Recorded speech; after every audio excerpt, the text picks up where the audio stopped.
ಮುತ್ತಿನಂಥ ಸೊಸೆ, ಬಂಗಾರದಂಥ ಮಗ, ಚಿನ್ನದಂಥ ಮೊಮ್ಮಕ್ಕಳು ಇರ್ಬೇಕಾರೆ ಈ ಮನೆನೇ ಸ್ವರ್ಗ ಕಣಮ್ಮ.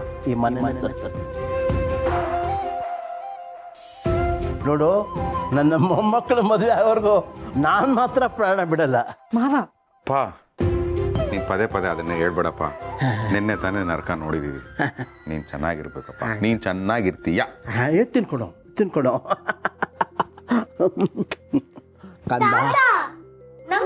ಮುತ್ತು. ಅಯ್ಯೋ ಪುಟಾಣಿಗಳ, ನಿಮಗಿಲ್ವೇನೋ? ಬನ್ರಲ್ಲಿ ಬನ್ರಲ್ಲಿ ಬನ್ರಲ್ಲಿ ಬನ್ನಿ ಬನ್ನಿ ಬನ್ನಿ ಬನ್ನಿ ಬನ್ನಿ.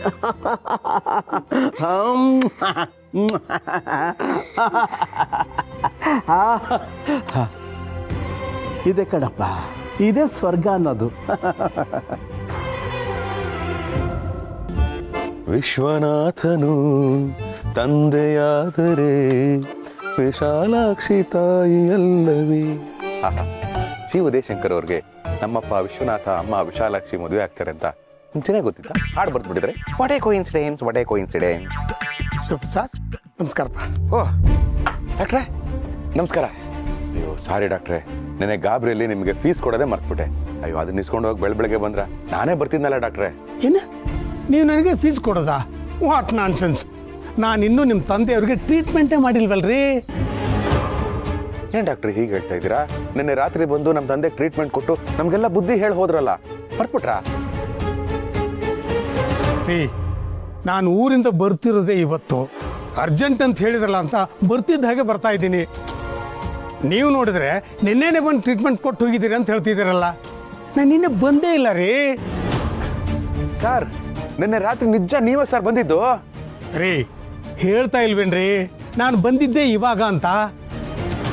ನಿಮ್ಮಂಥವ್ರಿಗೆಲ್ಲ ಎಮರ್ಜೆನ್ಸಿ ಅನ್ನೋದು ಆಟ ಆಗೋಗ್ಬಿಟ್ಟಿದೆ. ಸುಮ್ಮನೆ ನಂಬರ್ ಇದೆ ಅಂತ ಫೋನ್ ಮಾಡಿ ಆ ಪ್ರಾಬ್ಲಮ್ ಈ ಪ್ರಾಬ್ಲಮ್ ಅಂತ ಹೇಳೋದು. ನಂಬರ್ ಇರೋದನ್ನ ಸೀರಿಯಸ್ ಇಶ್ಯೂಗೆ ಮಾತ್ರ ಯೂಸ್ ಮಾಡ್ಕೊಳ್ಳಿ. Childish fellows. ಡಾಕ್ಟ್ರೇ ಡಾಕ್ಟ್ರೇ ಡಾಕ್ಟ್ರಿಗೆ ಏನಾದ್ರು ಮರು ಶುರುವಾಗೋಯ್ತಾ? ಟ್ರೀಟ್ಮೆಂಟ್ ಮಾಡಿಲ್ಲ ಅಂತಿದಾರಲ್ಲ. ಡಾಕ್ಟ್ರೇ ಸ್ವಲ್ಪ ಬಾದಾಮಿ ತಿನ್ಕೊಂಡು ಹೋಗಿ, ನೆನಪಿನ ಶಕ್ತಿ ಹೆಚ್ಚಾಗುತ್ತೆ. ಏನಿದೆ ಆಶ್ಚರ್ಯ? ಬಂದು ಟ್ರೀಟ್ಮೆಂಟ್ ಮಾಡಿ ನಾನು ಬಂದೇ ಇಲ್ಲ ಅಂತ ಹೇಳ್ತಾ ಇದಾರಲ್ಲ, ಏನ್ ಆಶ್ಚರ್ಯ ಭಗವಂತ? ಕರ್ದೆ ಸರ್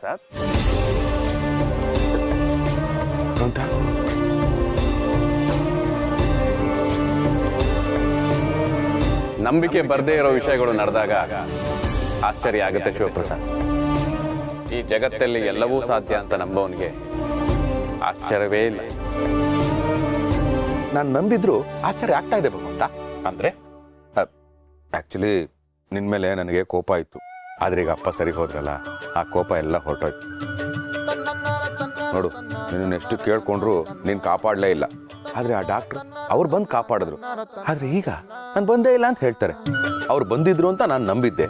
ಅವ್ರು ಹೀಗೆ ಹೇಳ್ತಾರೆ, ಅದನ್ನ ಕೇಳಿದ್ಮೇಲೆ ನನಗೆ ಆಶ್ಚರ್ಯ ಆಗ್ತಾ ಇದೆ. ಶಿವಪ್ರಸಾದ್,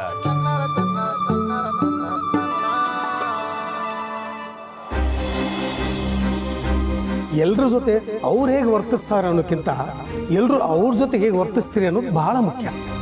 ನನ್ನ ಮಾತು ಅರ್ಥ ಆಗೋದಕ್ಕೆ ಸ್ವಲ್ಪ ಸಮಯ ಬೇಕು, ಆದ್ರೆ ಅರ್ಥ ಆಗತ್ತೆ.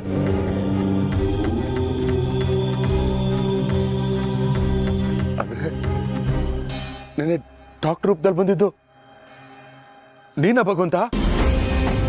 ನೀನೇ ಹೇಳಿದ್ಯಲ್ಲ ಶಿವಪ್ರಸಾದ್, ನಿನ್ ತಂದೆ ಕೂಡ ಹೇಳಿದ್ರಲ್ಲ ಭಗವಂತ ನಮ್ಮನ್ನು ಕಾಪಾಡ್ತಿದ್ರೇನಂತೆ. ಆದ್ರೆ ಈ ಡಾಕ್ಟರ್ ಟೈಮ್ ಸರಿಯಾಗಿ ದೇವ್ರ ತರ ಬಂದ್ರು. ಅವ್ರಿಗೆಷ್ಟು ಥ್ಯಾಂಕ್ಸ್ ಹೇಳಿದ್ರು ಸಾಕು. ಅಷ್ಟಲ್ದೆ ಹೇಳ್ತಾರ ವೈದ್ಯೋ ನಾರಾಯಣೋ ಹರಿಹಿ ಅಂತ.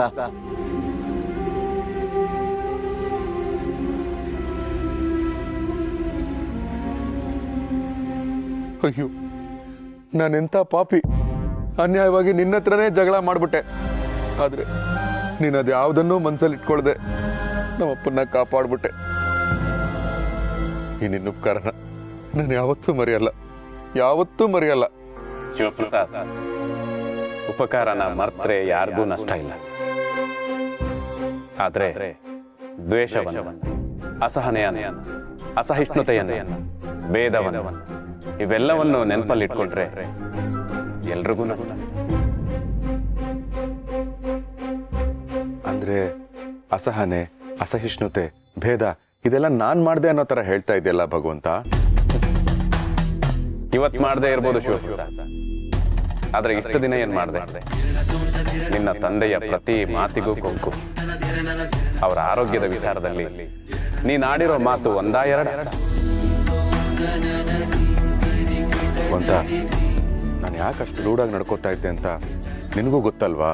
ರೂಢಾಗಿ ನಡ್ಕೊಳ್ಳೋದು ತುಂಬಾ ಸುಲಭ ಶಿವಪ್ರಸಾದ್, ಆದ್ರೆ ಒಳ್ಳೆ ಅಭ್ಯಾಸಗಳನ್ನ ರೂಢಿಸ್ಕೊಳ್ಳೋದು ತುಂಬಾ ಕಷ್ಟ. ಮಕ್ಕಳ ಜೊತೆ, ಹಿರಿಯರ ಜೊತೆ ಅರಚಾಡೋದು, ಕಿರಿಚಾಡೋದು ಒಳ್ಳೆ ಲಕ್ಷಣ ಅಲ್ಲ. ನಿನ್ನ ತಂದೆ ಆರೋಗ್ಯದ ಬಗ್ಗೆ ಕಾಳಜಿ ವಹಿಸಬೇಕು ಅನ್ನೋ ನಿನ್ನ ಉದ್ದೇಶ ಸರಿ, ಆದ್ರೆ ಆ ಉದ್ದೇಶ ಈಡೇರಿಸೋದಿಕ್ಕೆ ನೀನು ನಡ್ಕೊಂಡಿರೋ ರೀತಿ ಸರಿಯಿಲ್ಲ. ನೀನು ಮಗುವಾಗಿದ್ದಾಗ ನಿನ್ನ ಆರೋಗ್ಯ ಸರಿಯಿಲ್ಲದ ಸಂದರ್ಭದಲ್ಲಿ ನಿನ್ ತಂದೆ ನಿನ್ ಮೇಲೆ ಹೀಗೆ ಕೂಗಾಡ್ತಿದ್ರ? ಖಂಡಿತ ಇಲ್ಲ ಶಿವಪ್ರಸಾದ್. ಅಲ್ಲಿ ಕಾಳಜಿ ಜೊತೆ ಪ್ರೀತಿ ಸೇರಿತ್ತು. ಅದೇ ಮಗ ಅಪ್ಪನನ್ನ ನೋಡ್ಕೊಳ್ಳೋ ಸಂದರ್ಭ ಬಂದಾಗ ಕಾಳಜಿ ಮಾಯ ಆಯಿತು, ಕೋಪ ಮೇಲ್ಗೈ ಸಾಧಿಸ್ತು. ಇದೆಷ್ಟು ನ್ಯಾಯ ಶಿವಪ್ರಸಾದ್? ನಿಜ ಭಗವಂತ. ಆಹಾರದ ವಿಷಯದಲ್ಲಿ ಬೈದ್ರೆ ಅಮೃತ ಕೂಡ ವಿಷವಾಗಿ ಕಾಣಿಸುತ್ತಂತೆ. ನಾನು ಹಾಗೆ ನಡ್ಕೊಂಡ್ಬಿಟ್ಟೆ. ಅದಕ್ಕೆ ಅಪ್ಪನ ಹತ್ರ ಕ್ಷಮೆ ಕೂಡ ಕೇಳಿದೆ. ಇನ್ಮೇಲೆ ಹೀಗೆಲ್ಲ ನಡ್ಕೊಳ್ಳಲ್ಲ, ತಿದ್ಕೊಳ್ತೀನಿ.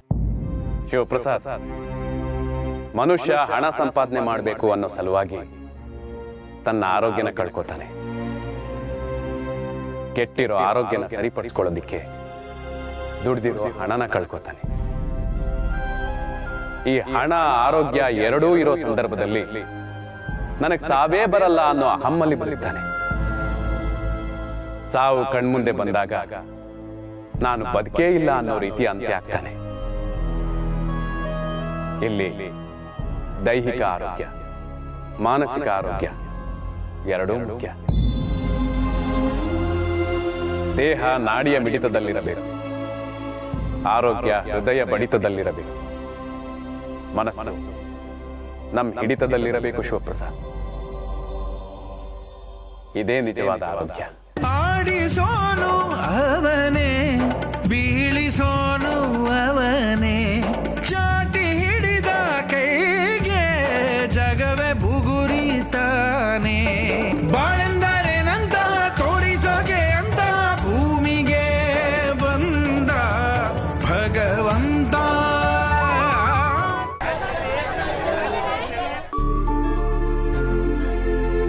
ಈಗ ಹೇಳು, what is the speed of light? Oh god Prani, ಲೈಫ್ಗೆ ಲೈಟ್ಗಿಂತ ಸ್ಪೀಡ್ ಇದೆ, ಅದನ್ನ ನೀನ್ ಅರ್ಥ ಮಾಡ್ಕೋ. ಆಕ್ಚುಲಿ ಲೈಫು ತುಂಬಾ ಸ್ಲೋ, ಅದಕ್ಕೆ ನೀನು ತುಂಬಾ ಸ್ಲೋ. ಏನ್ ಗೊತ್ತಾ ಪ್ರಣಿ, ಸೂರ್ಯನ ಬೆಳಕು ಭೂಮಿಗೆ ಬರ್ಬೇಕಂದ್ರೆ 8.3 ಸೆಕೆಂಡ್ಸ್ ಬೇಕಂತೆ. ನಾನು ಅದನ್ನ ರೀಲ್ಸ್ ಅಲ್ಲಿ ನೋಡಿ ಕಲ್ತ್ಕೊಂಡಿದ್ದೀನಿ. ಅಮ್ಮ ರೀಲ್ಸ್ ರಾಣಿ, ಅದು 8.3 ಸೆಕೆಂಡ್ಸ್ ಅಲ್ಲ, 8 ಮಿನಿಟ್ಸ್ 20 ಸೆಕೆಂಡ್ಸ್. ಆಯ್ತಮ್ಮ, 8 ಮಿನಿಟ್ಸ್ 20 ಸೆಕೆಂಡ್ಸ್ ಇಟ್ಕೋ. ಆದ್ರೆ ನೀನು ಹುಟ್ಟಿ 16 ಇಯರ್ಸ್ ಆಯ್ತು, ಆದ್ರೆ ಇನ್ನು ಪ್ರಪಂಚಕ್ಕೆ ಕಾಲಿಟ್ಟಿಲ್ವಲ್ಲ? ಕಾಲಿಟ್ಟಿದ್ದೀನಲ್ಲೇ, ದಿನ ನಾನು ಕಾಲೇಜ್ಗೆ ವಾಕ್ ಮಾಡ್ಕೊಂಡೇ ಬರೋದು. ದಡ್ಡಿ, ಆ ವಾಕಲ್ಲ, ವಾಕಲ್ಲೂ ಕೂಡ ಎಷ್ಟು ಟೈಪ್ಸ್ ಇದೆ ಗೊತ್ತಾ? ಹೋಗ್ಲಿ, ನಿಂಗೆ ಕ್ಯಾಟ್ ವಾಕ್ ಗೊತ್ತಾ? ಗೊತ್ತಿರೋದೇನು, ನಾನು ನೋಡೂ ಇದ್ದೀನಿ. ಪಕ್ಕದ ಮನೆ ಬೆಕ್ಕು ದಿನ ನಮ್ಮ ಮನೆಗೆ ಕದ್ದಿ ಹಾಲು ಕುಡಿಯೋಕೆ ಬರುತ್ತೆ, ಅವಾಗ ನಾನು ಅದ್ರ ವಾಕ್ ನೋಡಿದ್ದೀನಿ. ಅಮ್ಮ ತಾಯಿ, ಕ್ಯಾಟ್ ವಾಕ್ ಅಂದ್ರೆ ಬೆಕ್ ನಡೆಯುತ್ತಲ್ಲ ಆ ವಾಕ್ ಅಲ್ಲ ಕಣೆ. Stylish walk, attitude walk and Moon walk, ಇನ್ನೂ ಈ ತರ ಸುಮಾರಿದೆ. ಅಕ್ಕ, ಕಂಬೈನ್ ಸ್ಟಡಿ ಮಾಡ್ತೀನಿ ಅಂತ ಹೇಳಿ ಇಲ್ಲಿ ಹರಟೆ ಹೊಡ್ಕೊಂಡ್ ಕೂತಿದ್ದೀರಾ? ಇಲ್ಲಿ ಅಮ್ಮಂಗೆ ಹೇಳ್ತೇನೆ. ಇಲ್ಲ ಕಣೋ, ಈ ಸ್ಕಂದ ನೋಡು, ಅವ್ನ ಅಮ್ಮಂಗೆ ಹೇಳಕ್ ಹೋದ, ಇವಾಗ ಅಮ್ಮ ಬಂದು ನನಗ್ ಬೈತಾರೆ. ಯಾಕೆ ಇಷ್ಟೊಂದು ಎದುರುತ್ತೀಯ ಪ್ರಣಿ? ಹೆದ್ರು ಕೊಡ್ದು ಇನ್ನೇನ್ ಮಾಡ್ಲಿ? ಕಂಬೈನ್ ಸ್ಟಡೀಸ್ ಅಂತ ಬಂದಿದೀವಿ ನಾವು, ಇವಾಗ ಹರಟೆ ಹೊಡ್ಕೊಂಡ್ ಕೂತಿದ್ರೆ ಅಮ್ಮ ಬೈಯಲ್ವಾ? ನಾನಂತೂ ಕಂಬೈನ್ ಸ್ಟಡೀಸ್ ಮಾಡಕ್ ಬಂದಿಲ್ಲ ಅಪ್ಪ. ಕಂಬೈನ್ ಸ್ಟಡೀಸ್ ಅಂತ ಹೇಳಿದ್ರೆ ತಾನೇ ಅಪ್ಪ ಅಮ್ಮ ನಂಬೋದು, ಅದಕ್ಕೆ ಇದೊಂದು ಹೆಸರು ಅಷ್ಟೇ. ಯಾವಾಗ್ಲೂ ಓದ್ತಾನೆ ಅಂದ್ರೆ ಬೋರ್ ಆಗಲ್ವೇನೆ? ಚಿಕ್ಕ ವಯಸ್ಸಿಂದ, ಅದು LKG ಇಂದ ಇಲ್ಲಿವರೆಗೂ ಓದಿದೀವಿ, ಸ್ವಲ್ಪ ಆದ್ರೂ ಬ್ರೇಕ್ ಬೇಕಲ್ವಾ? ಏನೇ ಹೀಗ್ ಮಾತಾಡ್ತಿದ್ಯಾ? It's a fact dude. ಹಾಗಂತ ಓದ್ತೀವಿ ಅಂತ ಬಂದ್ಬಿಟ್ಟು ಈ ತರ ಹರಟೆ ಹೊಡ್ಕೊಂಡು ಅಪ್ಪ ಅಮ್ಮಂಗೆ ಸುಳ್ಳು ಹೇಳಕ್ಕಾಗತ್ತಾ? ಅಪ್ಪ ಅಮ್ಮಂಗೆ ನಿಜ ಹೇಳಿದ್ರೆ ಸುಮ್ಮನೆ ಬಿಡ್ತಾರೆ ಅನ್ಕೊಂಡಿದ್ಯಾ? ನಿನ್ನ ತುಂಬಾ ಬೆಳಿಬೇಕು ಪ್ರಣಿ, ಯಾವುದೋ ಅಡ್ಗೋಲಜಿ ಕಾಲದಲ್ಲಿದ್ಯಾ. ನಾವು ಅಪ್ಪ ಅಮ್ಮಂಗೆ ಮೋಸ ಮಾಡಬಾರ್ದು. ಇವಾಗ ನೋಡು, ಅಮ್ಮ ನನ್ನ ನಂಬಿ ನಿನ್ನ ಮನೆ ಒಳಗೆ ಬಿಟ್ಕೊಂಡಿರೋದು ಯಾಕೆ ಹೇಳು? ನಾವು ಒಬ್ರಿಗೊಬ್ರು ಓದ್ಕೊಂಡು ವಿಷಯಗಳನ್ನ ಹಂಚ್ಕೊಂಡು ಏನಾದ್ರೂ ಹೊಸ ವಿಷಯಗಳನ್ನ ಕಲಿತೀವಿ ಅಂತ. ಅದನ್ನ ಬಿಟ್ಟು ನಾವು ಈ ಥರ ಮಾತಾಡ್ಕೊಂಡು ಹರಟೆ ಹೊಡ್ಕೊಂಡು ಕೂತ್ಕೊಂಡ್ರೆ ಅದು ನಮ್ಮ ಅಪ್ಪ ಅಮ್ಮಂಗೆ ಮಾಡೋ ಮೋಸ, ಅದು ಮಹಾಪಾಪ. ಈ ಪಾಪ ಪುಣ್ಯ ಎಲ್ಲ ಬರೀ ಬುಕ್ಕಲ್ಲಿ ಇರುತ್ತೆ ಪ್ರಾಣಿ, ಲೈಫ್ಗೆಲ್ಲ ಬರಲ್ಲ. ಇರೋದೊಂದು ಲೈಫು, ಅದರಲ್ಲೂ ಇನ್ನೊಬ್ರಿಗೆ ಎದ್ರುಕೊಂಡು ಬದುಕಬೇಕು ಅಂದ್ರೆ ನನಗಾಗಲ್ಲಪ್ಪ. ನೋಡ್ ಪ್ರಾಣಿ, ನೀನು ನಿಮ್ಮ ಮನೆಯವ್ರ ಮಾತು ಕೇಳ್ಕೊಂಡು ಯಾವುದೋ ಹಳೇ ಆಂಟಿ ಥರ ಬಿಹೇವ್ ಮಾಡ್ತಿದ್ಯಾ. ಸ್ಟೂಡೆಂಟ್ ಇರ್ಬೇಕಾರೋ ಜೋಶಿ ಇಲ್ಲ ನಿಂಗೆ. ಲೈಫ್ನ ಎಂಜಾಯ್ ಮಾಡಬೇಕು ಪ್ರಾಣಿ, ಒಂದೊಂದು ಕ್ಷಣ ಕೂಡ ಇಂಪಾರ್ಟೆಂಟ್ ಆಗಿರುತ್ತೆ. ದೊಡ್ಡವ್ರು ಹೇಳಿಲ್ವಾ, live life like a king size ಅಂತ. ಪ್ರಯೋಜನ ಏನೇ ಬಂತು? ನೀನು ಸುಳ್ಳು ಹೇಳಿ ಈ ಥರ ಓದ್ತೀನಿ ಅಂತ ಹರಟೆ ಹೊಡ್ಕೊಂಡು ಕೂತ್ರೆ ನಿನಗೇನು ಸಿಗತ್ತೆ ಹೇಳು? ಆದರೆ ಅಟ್ಲೀಸ್ಟ್ ನಾವು ಸ್ವಲ್ಪ ಓದಿದ್ರೆ ಒಂದು ನಾಲೆಜ್ ಸಿಗತ್ತೆ. ಆ ನಾಲೆಜ್ ಅಂದ್ರೆ ನಾವು ದೊಡ್ಡ ಮಟ್ಟದಲ್ಲಿ ಬೆಳಿಬೋದು. ಆಗ ನಮ್ಮ ಅಪ್ಪ ಅಮ್ಮನೂ ಖುಷಿ ಪಡ್ತಾರಲ್ವಾ? ಅವಾಗ ನಮ್ಮ ಲೈಫ್ನ ಹೇಗೆ ಬೇಕು ಹಾಗೆ ಎಂಜಾಯ್ ಮಾಡ್ಕೋಬೋದು. ನಾಳೆ ನೀನು ಬದುಕಿರ್ತೀಯಾ? ಏನೇ ಹಾಕಿ ಹೇಳ್ತಿದ್ಯಾ? ಅಂದರೆ ನಾಳೆ ಏನಾಗುತ್ತೆ, ಹೆಂಗಿರ್ತೀವಿ ಅಂತ ನಿನಗೆ ಗೊತ್ತಾ? ಹೇಳು. ನೋಡು, ನಿನ್ನ ಹತ್ರ ಆನ್ಸರೇ ಇಲ್ಲ, ಅದಕ್ಕೆ ಹೇಳೋದು ಪ್ರಾಣಿ. ನಾಳೆ ಹೆಂಗಿರ್ತೀವಿ ಏನಾಗ್ತೀವಿ ಅಂತ ಯಾರಿಗೂ ಗೊತ್ತಿರಲ್ಲ. ಆದ್ರೆ ಸಾಯೋ ಟೈಮಲ್ಲಿ ಜೀವನ ನಮಗೊಂದು ಅವಕಾಶ ಕೊಟ್ಟಿತ್ತು, ನಾವರಲ್ಲಿ ಏನೂ ಎಂಜಾಯ್ ಮಾಡಿಲ್ಲ ಅನ್ನೋ ಗಿಲ್ಟಲ್ಲಿ ಸಾಯಬಾರ್ದು. ಲೇ, ಅಕ್ಕನ ಬಗ್ಗೆ ಏನೇನೋ ಹೇಳ್ಕೊಂಡು ಕರ್ಕೊಂಬಂದೆ ಅಲ್ವಾ? ನೋಡು ನಿಮ್ಮ ಅಕ್ಕ ಎಷ್ಟು ಚೆನ್ನಾಗಿ ಮಾತಾಡ್ತಿದ್ದಾಳೆ ಅಂತ. ಕಲ್ತ್ಕೋ ಬುದ್ಧಿನ. ಇಲ್ಲ, ಅದು ಅಪ್ಪ ಅಮ್ಮ ದೇವ್ರ ಸಮಾನ ಶ್ರುತಿ. ನಾವು ಯಾರಿಗೆ ಮೋಸ ಮಾಡಿದ್ರು ಅಪ್ಪ ಅಮ್ಮಂಗೆ ಮಾತ್ರ ಯಾವತ್ತೂ ಮೋಸ ಮಾಡಬಾರ್ದು.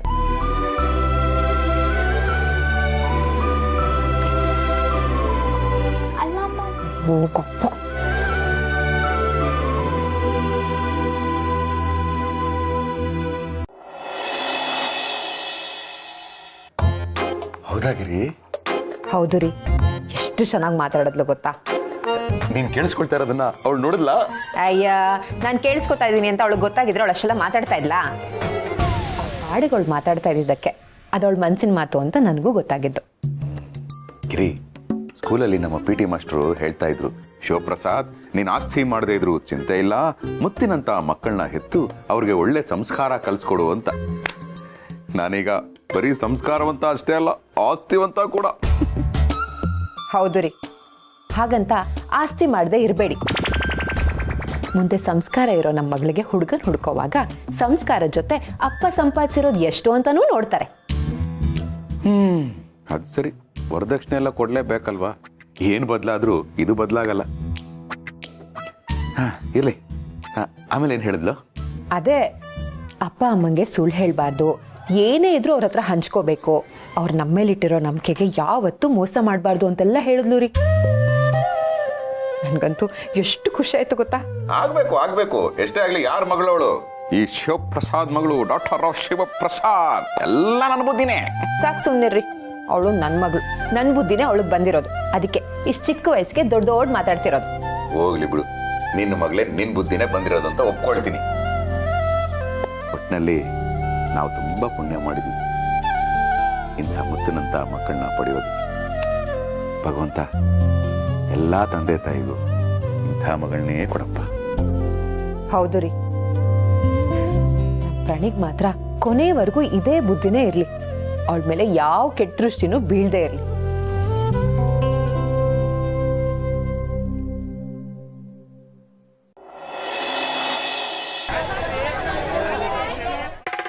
ಕಾಂತನ ವಿರುದ್ಧದ ಪ್ರಕರಣ ರದ್ದು. ಮೊಬೈಲ್ ಕೊಡಿಸಲಿವೆಂದು ಮಗನ ಆತ್ಮಹತ್ಯೆ ಯತ್ನ. ಚೆ ಆತ್ಮಹತ್ಯೆ ಅನ್ನೋದು ಮಹಾಪಾಪ. ಇನ್ನು ಅದಕ್ಕೆ ಕಾರಣ ಅಸಹ್ಯ. ನಮ್ಮ ಕಾಲದಲ್ಲಿ ನಾವು ಅಪ್ಪ ಅಮ್ಮನ ಹತ್ರ ಏನು ಕೇಳ್ತಾ ಇರ್ಲಿಲ್ಲ, ಆದ್ರೆ ಈಗಿನ ಕಾಲದ ಮಕ್ಕಳಂತೂ ಮನ್ಸಿಗೆ ಬಂದಿದ್ದೆಲ್ಲ ಕೇಳ್ತಾರೆ. ಗಿರಿ, ನಮ್ಗೆಲ್ಲ ಹೊಟ್ಟೆ ತುಂಬಾ ಊಟ ಸಿಕ್ಕಿದ್ರೆ ಅದೇ ದೊಡ್ಡ ವಿಷಯ. ಇನ್ನು ಒಳ್ಳೆ ಸೂರ್ ಇದ್ಬಿಟ್ಟಿದ್ರೆ ಅದು ನಮಗೆ ಮೈಸೂರು ಪ್ಯಾಲೇಸ್. ನಾವೆಲ್ಲ ಸೀಮೆಣ್ಣೆ ಬುಡ್ಡಿಲ್ಲೇ ಓದ್ದವರು. ಮಿಸ್ಟರ್ ಫಾದರ್, ಐ ನೋ ಮೈ ಬಡಿ, ಬಟ್ ವಾಟ್ ಇಸ್ ಬುಡಿ? ಏಯ್ ನಾನ್ಸೆನ್ಸ್ ಫೆಲೋ, ಸೀಮೆಣ್ಣೆ ಬುಡ್ಡಿ ಅಂದ್ರೆ ಸೀಮೆಣ್ಣೆ ದೀಪ ಅಂತ. ಓ, ನೀನ್ ಅದ್ರಲ್ಲಿ ಓದ್ತಿದ್ದ? ಅದ್ ಹೇಗಿರುತ್ತೆ ನೋಡಕ್ಕೆ? Alexa connect ಆಗ್ತಿತ್ತಾ? ಇಂಟರ್ನೆಟ್ ಇಲ್ಲ ಅಂದ್ರೂ ವರ್ಕ್ ಆಗ್ತಿತ್ತಾ? ಒಂದ್ಸಲಿ ಚಾರ್ಜ್ ಮಾಡಿದ್ರೆ ಎಷ್ಟು ಅವರ್ಸ್ ಬರೋದು? ಸಿ ಟೈಪ್ ಅಥವಾ ಅಥವಾ ನಾರ್ಮಲ್ ಪಿನ್ ಅಪ್ಪ? ಅಲ್ಲ ಸೇಫ್ಟಿ ಪಿನ್ ಯಾಣ ನಿನ್ನ ನೋಡಯ್ಯ, ಈಗಿನ ಕಾಲದ ಮಕ್ಕಳಿಗೆ ಸೀಮೆಣ್ಣೆ ದೀಪ ಅಂದ್ರೇ ಗೊತ್ತಿಲ್ಲ. ನೋಡಿಸ್ಕಂದ, ಸೀಮೆಣ್ಣೆ ದೀಪ ಅಂದರೆ ಆಗಿನ ಕಾಲದಲ್ಲಿ ನಮ್ಮ ಮನೆಗಳಲ್ಲಿ ಖಾಲಿ ಬಾಟ್ಲಿಗೆ ಸೀಮೆಣ್ಣೆ ತುಂಬಿ ಬತ್ತಿ ಹೊಸ್ತು ಅದೆಲ್ಲ ಹಾಕಿ ದೀಪ ಹಚ್ತಿದ್ವಿ ನಾವು. ಆಗಿನ ಕಾಲದಲ್ಲಿ ಕರೆಂಟ್ ಇತ್ತು, ಆದರೆ ನಮ್ಮ ಮನೆಗಳಲ್ಲಿ ಬಡತನಪ್ಪ, ಕರೆಂಟ್ ತಗೊಳ್ಳೋ ಶಕ್ತಿ ಇರಲಿಲ್ಲ. ಅದಕ್ಕೆ ನಾವು ಸೀಮೆಣ್ಣೆ ದೀಪ ಹಚ್ತಾ ಇದ್ವಿ. ಅವಾಗ ಅಷ್ಟೆಲ್ಲ ಕಷ್ಟಪಟ್ಟಿದ್ದಕ್ಕೆ ಇವತ್ತು ನಾವು 3 ಹೊತ್ತು ನೆಮ್ಮದಿಯಾಗಿ ಊಟ ಮಾಡೋ ಹಾಗೆ ಆಗಿರೋದು. ಈಗಿನ ಕಾಲದ ಮಕ್ಕಳಿಗೆ ಆ ಕಷ್ಟ ಎಲ್ಲ ಎಲ್ಲಿ ಗೊತ್ತಿರುತ್ತೆ? ಆತ್ರ ಆನೆ ಕೊಡಿಸ್ತಾರೆ, ನಕ್ರೆ ನಾಯಿ ಕೊಡಿಸ್ತಾರೆ. ಅಪ್ಪ ನಿನ್ನ ನಕ್ರು ಅಷ್ಟೇ ಹತ್ರು ಅಷ್ಟೇ, ನಾನು ನಿನಗೆ ನಾಯಿ ಕೊಡ್ಸಲ್ಲ. ಅಲ್ಲ, ನಾವ್ ಇಷ್ಟು ಜನಕ್ಕೆ ಪರದಾಡ್ತಾ ಇದ್ದೀನಿ, ಇನ್ನ ನಾಯಿನೂ ಕರ್ಕೊಂಬಂದ್ರೆ ಪಾಪ ಅದಕ್ಕೆ ನಿಜವಾಗ್ಲೂ ನಾಯಿ ಪಾಡೆ. ಸ್ಕೂಲ್ಗೆ ಹೋಗ, ನಾವೆಲ್ಲ ಬೀದಿ ದೀಪದಲ್ಲಿ ಓದಿ ದೊಡ್ಡವರಾದ್ರು ಗೊತ್ತೇನೋ? ಓ, ನೀನು ಬೀದಿ ದೀಪದಲ್ಲಿ ಓದ್ತಿದ್ದ ಅಪ್ಪ? ಅಫ್ಕೋರ್ಸ್. ಮತ್ ಬೆಳಗ್ಗೆ ಏನ್ ಮಾಡ್ತಿದ್ದೆ? ಕೊಡು. ಶಿವಪ್ರಸಾದ್, ನನ್ನ ಉಲ್ಟಾ ಪ್ರಶ್ನೆ ಮಾಡ್ತೀಯ? ಇನ್ನೊಂದ್ಸರಿ ಉಲ್ಟಾ ಪ್ರಶ್ನೆ ಮಾಡಿದ್ರೆ ಉಲ್ಟಾ ನೇತಾಕ್ಬಿಡ್ತೀನಿ. ನೋಡು, ನಿಮ್ಮ ಮಕ್ಕ ನೋಡಿ ಕಲ್ತ್ಕೊಳ್ಳೋ. ಎದುರಿಗೆ ಬಂದು ನಿಲ್ತಾಳೆ, ಬಾಯಿ ಕೂಡ ಬಿಡಲ್ಲ. ಅಪ್ಪ ಬಾಯ್ ಬಿಟ್ಲು. ಮುಚ್ಚ ಬಾಯಿ. ನೀನ್ ಹೇಳ್ಕಂಡ ಅಪ್ಪ, ನಾನು ಕಾಲೇಜ್ಗೆ ಹೋಗಿ ಬರ್ತೀನಿ. ಒಬ್ಬ ಶಾರಪ್ ಒಬ್ಬ ಚೆನ್ನಾಗಿ ಓದ್ಬೇಕು. ಪ್ರಣಿ, ನಿನ್ ಫ್ರೆಂಡ್ ಶ್ರುತಿ ಕಾಲ್ ಮಾಡಿದಾಳೆ ನೋಡು. ಹಲೋ ಹಲೋ ಶ್ರುತಿ, ಏನೇ ಕಾಲ್ ಮಾಡಿದ್ಯಾ? ಏನು ಮಾಡ್ತಿದ್ಯಾ? ನಾನು ಈ ಕಾಲೇಜ್ಗೆ ಹೊರಡ್ತಾ ಇದ್ದೀನಿ. ಏನೇ ನೀನು ಇಷ್ಟೊಂದು ಬೋರಿಂಗ? ಕಾಲೇಜ್ಗೆ ಹೋಗಿ ಏನೇ ಮಾಡ್ತೀಯಾ? ಓದ್ಕೋತೀನಿ. ನೋಡ, ಇವಳು ಕಾಲೇಜ್ಗೆ ಹೋಗ್ತಾಳಂತೆ. ಪ್ರಾಣಿ, ಈಗ ದಿನ ಓದೋ ಆಗಿದ್ರೆ ಎಕ್ಸಾಮ್ ಟೈಮಲ್ಲಿ ಸ್ಟಡಿ ಹಾಲಿಡೇಸ್ ಯಾಕೆ ಕೊಡ್ತಾರೆ? ಏ ದಡ್ಡಿ, ಕಾಲೇಜ್ ಇರೋದು ಮನೇಲಿ ಸುಳ್ಳು ಹೇಳಿ ಹೊರಗೆ ಬಂದು ನಾವು ಆರಾಮಾಗಿ ಎಂಜಾಯ್ ಮಾಡಕ್ಕೆ. ಅಪ್ಪ ಅಮ್ಮ ಸರಿ ಇಲ್ಲ ಪ್ರಾಣಿ, ಮಕ್ಕಳು ಓದ್ಲಿ, ಆಮೇಲೆ ಅವರಿಂದ ನಮಗೆ ಹೆಸರು ಬರುತ್ತೆ ಅಂತ ಕ್ಯಾಲ್ಕುಲೇಟ್ ಮಾಡ್ತಾರೆ. ನೋಡ್ ಪ್ರಾಣಿ, ಈ ಅಪ್ಪ ಅಮ್ಮ ಎಲ್ಲ ತುಂಬಾ ಸೆಲ್ಫಿಶ್ ಕಣೆ. ಬೇಕಿದ್ರೆ ನೀನೇ ಅಬ್ಸರ್ವ್ ಮಾಡು. ಅವ್ರಿಗೆ ನೀನು ಚೆನ್ನಾಗಿ ಓದಿ ನಿನ್ನ ಲೈಫ್ನ ಲೀಡ್ ಮಾಡೋದಕ್ಕಿಂತ ಅಕ್ಕಪಕ್ಕದವರು ಆ್ಯಂಡ್ ರಿಲೇಟಿವ್ಸ್ ಇಂತ ಗತ್ ಮೇಂಟೈನ್ ಮಾಡೋದೇ ಅವ್ರಿಗೆ ಬೇಕು ಅನ್ಸುತ್ತೆ. ಹಾಗೆಲ್ಲ ಏನಿಲ್ಲ, ನೀನು ಏನೇನೋ ಹೇಳಬೇಡ. ನೋಡು ಪ್ರಾಣಿ, ನಾನು ಕೂಡ ನಿನ್ನ ಥರಾನೇ ಮೊದಲು ತುಂಬ ಮುಗ್ದೆ ಆಗಿದ್ದೆ. ಅವಾಗ ನನ್ನ ಲೈಫಲ್ಲಿ ವರ್ಷ ಬಂದ್ಲು, ಆಮೇಲೆ ನನ್ನ ಲೈಫ್ನ ತುಂಬ ಎಂಜಾಯ್ ಮಾಡೋದು ಕಲಿತೆ. ರ್ಯಾಂಕ್ ತಗೊಳ್ಳೋದ್ರಲ್ಲಿ ಏನೇ ಪ್ರಯೋಜನ ಪ್ರಾಣಿ? ಮದುವೆ ಆದಮೇಲೆ ಗಂಡನ ಮನೇಲಿ ತಾನೇ ಇರಬೇಕು. ನಿಂಗೆ ಈ ಥರ ಫೋನಲ್ಲಿ ಹೇಳಿದ್ರೆ ಏನೂ ಅರ್ಥ ಆಗಲ್ಲ. ಒಂದು ಕೆಲಸ ಮಾಡು, ಸಂಜೆ ನಾನು ನಿಮ್ಮ ಮನೆಗೆ ಕಂಬೈನ್ ಸ್ಟಡಿಗೆ ಅಂತ ಬರ್ತೀನಿ. ಆಗೆಲ್ಲ ಡೀಟೇಲಾಗಿ ಹೇಳ್ತೀನಿ. ಈಗ ಬೇಕಿದ್ರೆ ನೀನು ನಿಮ್ಮ ಅಪ್ಪ ಅಮ್ಮನ ಟೆಸ್ಟ್ ಮಾಡ್ಕೊ, ನಾನು ಹೇಳಿದ ನಿಜಾನ ಸುಳ್ಳ ಅಂತ. ಇಡ್ತೀನಿ, ಬಾಯ್. ಸರಿ ಆಯ್ತು, ಬಾಯ್. ಏನಂತೆ ಪ್ರಣಿ, ಮ್ಯಾಥ್ಸಲ್ಲಿ ಏನಾದ್ರು ಡೌಟ್ ಇತ್ತಂತ? ಹಾಂ ಡೌಟ್. ಆಹಾ, ಸೂಪರ್. ಏಯ್ ನೋಡು, ಕಲ್ತ್ಕೊಳ್ಳೋ. ನನ್ನ ಮಗಳ ಹತ್ರ ಡೌಟ್ ಕೇಳಕ್ಕೆ ಫೋನ್ ಮಾಡ್ತಾರೆ, ಅಷ್ಟು ಇಂಟೆಲಿಜೆಂಟ್ ಅವಳು. ನೀನು ಇದೆಯಾ ನಾನ್ ಸೆನ್ಸ್ ಫೆಲೋ? ಅಪ್ಪ, ನಮಗೂ ಡೌಟ್ಸ್ ಕೇಳ್ತಾರೆ, ಆದ್ರೆ ಮ್ಯಾಥ್ಸ್ ಅಲ್ಲ, ಹೆಂಗ್ ಹೆಡ್ಶಾಟ್ ಹೊಡೆಯೋದು ಅಂತ. ಸೀಮೆಣ್ಣೆ ಬುಡ್ಡಿ ಬಗ್ಗೆ ಗೊತ್ತಿಲ್ಲ, ಹೆಡ್ ಶಾಟ್ ಅಂತೆ, ಹೆಡ್ ಶಾಟ್. ಚಟ್ನಿ ಮಾರೋ ಅವನ ಮಗನೇ, ಬಾಯ್ ಮುಚ್ಚ. ಹೇಳ್ತಾ ಇದ್ದೆ, ಪ್ರಣಿ, ನೀನು ಚೆನ್ನಾಗಿ ಓದ್ಬೇಕು. ನೀನು ಚೆನ್ನಾಗಿ ಓದಿ ಸ್ಟೇಟ್ಗೆ ರ್ಯಾಂಕ್ ಬಂದೆ ಅನ್ಕೋ. ನನಗೆ, ಅಮ್ಮನಿಗೆ, ತಾತನಿಗೆ ಎಷ್ಟು ಹೆಮ್ಮೆ. ಸಂಬಂಧಿಕರೆಲ್ಲ ಆಹಾ, ಶಿವಪ್ರಸಾದ್ ಸೇಲ್ಸ್ ಮ್ಯಾನ್ ಆಗಿದ್ರು ತನ್ನ ಮಗಳನ್ನ ಸೂಪರ್ ಮ್ಯಾನ್ ತರ ಓದ್ತಿದ್ದಾನೆ ಅಂತ ಇರೋ ಬರೋರೆಲ್ಲ ನನ್ನನ್ನು ಹೊಗಳ್ತಾ ಇರ್ತಾರೆ. ಈ ಅಪ್ಪ ಅಮ್ಮ ಎಲ್ಲ ತುಂಬಾ ಸೆಲ್ಫಿಶ್ ಕಣೆ. ಬೇಕಿದ್ರೆ ನೀನೇ ಅಬ್ಸರ್ವ್ ಮಾಡು. ಅವ್ರಿಗೆ ನೀನು ಚೆನ್ನಾಗಿ ಓದಿ ನಿನ್ನ ಲೈಫ್ನ ಲೀಡ್ ಮಾಡೋದಕ್ಕಿಂತ ಅಕ್ಕಪಕ್ಕದವರು ಆ್ಯಂಡ್ ರಿಲೇಟಿವ್ಸ್ ಅಂತ ಗತ್ ಮೇಂಟೈನ್ ಮಾಡೋದೇ ಅವ್ರಿಗೆ ಬೇಕು ಅನ್ಸುತ್ತೆ.